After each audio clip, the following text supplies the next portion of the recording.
On today's show, we talk about snowballs, automation, and your financial future.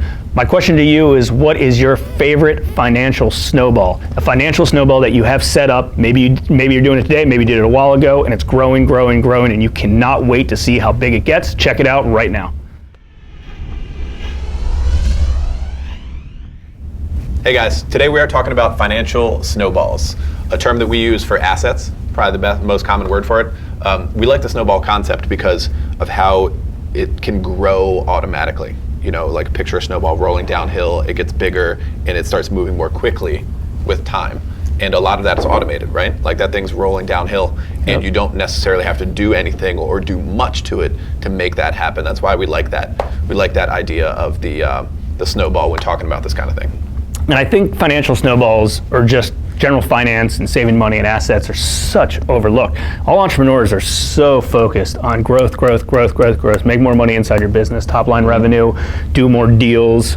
Popular term for real estate investors and real estate agents is doing more deals, without kind of taking in account the financial impact on it. But you know, you really got to be focused on saving money, your financial assets, figuring out a program so you can put money towards your assets, because I know we've said this a lot of times, but your assets, the money that you make from your assets, are always going to outgrow the money that you are going to make from working hard.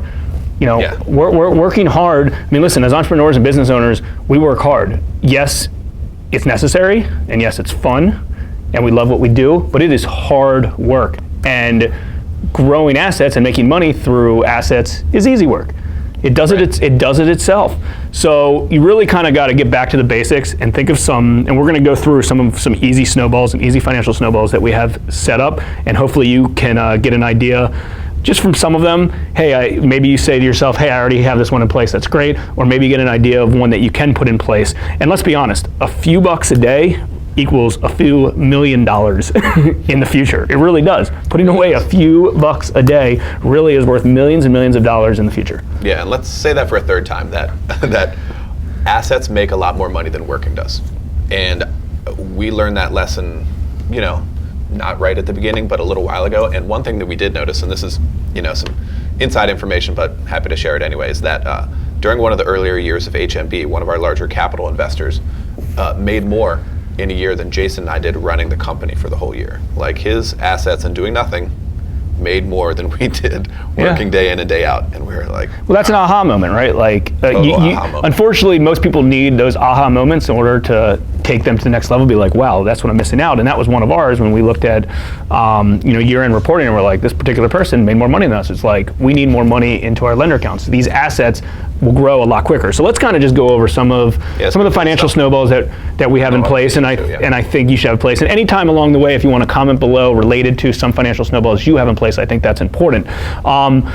Let's just get started with probably one that you don't even realize is actually investing money inside your own business. No matter, your business grows. Now, yes, you are taking out an income, W-2 or K-1 or whatever the case is, from your business as being an employee of your business, but at the same time, that business has value. You may not think of it like that, but if you're a real estate company and you have real estate portfolio that's appreciating, if you own whatever, it doesn't matter, a service profession, if you're a law firm, that law firm could be worth value that you could sell it in the future, right? So that is kind of a little snowball that you have. So it makes sense to kind of put money into that to help that grow if need be. You may not need to put money into it. Right. Yeah. So if you happen to own a company, there are smart ways to plan money into your own business that grows like a snowball. And then for everyone, whether you do own a company or you don't, you have access to the traditional, you want to go through retirement stuff first? Sure. So IRA or 401k, we personally do both, and there's different things that make sense in different people's situations, like traditional versus Roth and everything else. But the main important thing is to start early, be consistent, and if possible, make it automated. Yeah, and if you have a plan that someone else is matching, that's free money. You might as well max that to the T, because why not? Any way you can figure out a way to get tax breaks or free money out of something, do it. And I know a lot of people say, well, I need that extra money now. And some times you do, but figure out a way to. You want the extra money now. You probably don't need Fair. it. That's a good way to. Right. That's a good way to look at it. Yeah. Since you mentioned tax deferred and deductible kind of things like 529, at least on state income. I mean, Yeah, Obviously, on a check state with level, your but that's CPA. okay. Yeah, obviously check with your CPA on anything. We're not giving tax advice, yada yada. But 529 college savings plan, that thing grows quickly. Few hundred bucks a month turns to tens of thousands of dollars when your kid goes to college. It's probably still not enough to pay for college, It'll but pay for like a semester. but it's something. It turns to tens of thousands of dollars.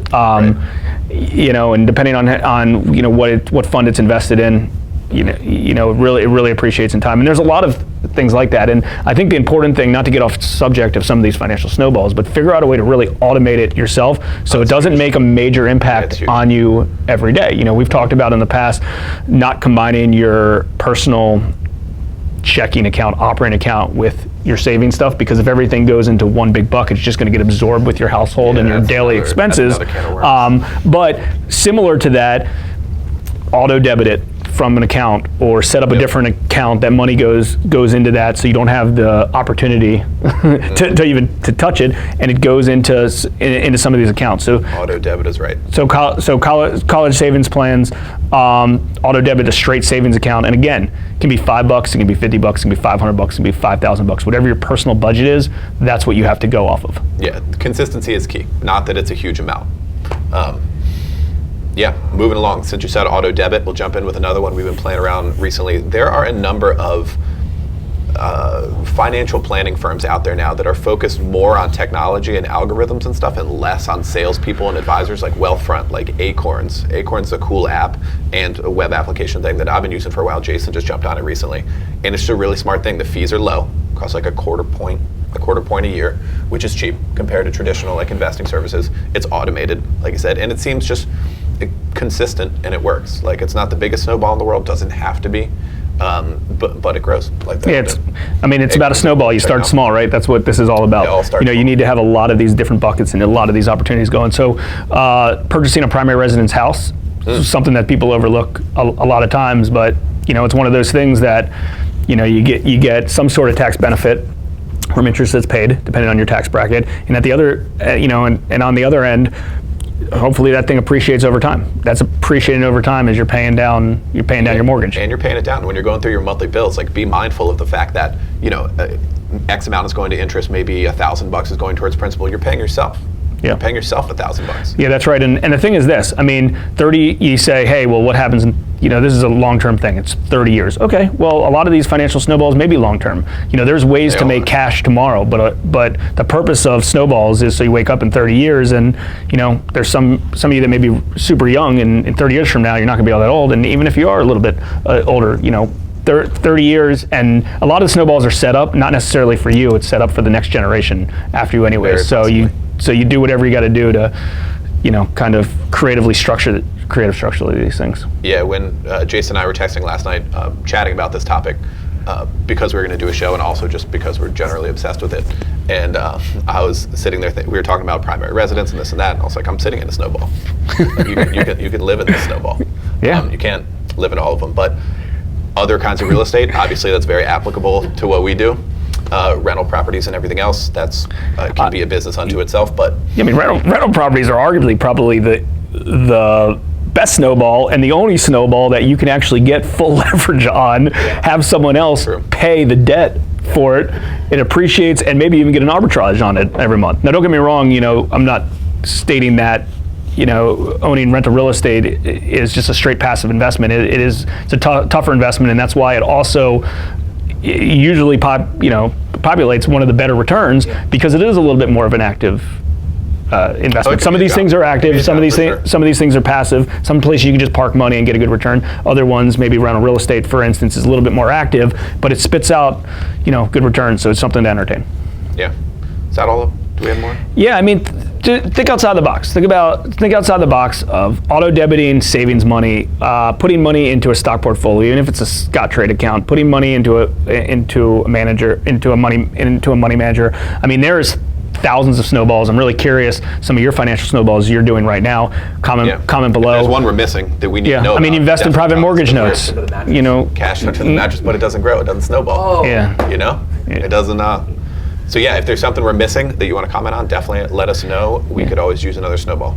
Investing in notes, investing whatever. Just be creative and do it, and really set aside what you got to do. I mean, again, like we talked about at the beginning, and this is a kind of a big aha takeaway, a few dollars today equals millions of dollars in the future. It doesn't have to be a ton of money. No one's saying go put thousands and thousands of dollars into an account today. I mean, just, grab a calculator or do some simple math of, hey, if I put in $100 a month here and then $100 a month there, that's $1,200 just straight principal at the end of the year, not including compound interest or compounded interest and things like that.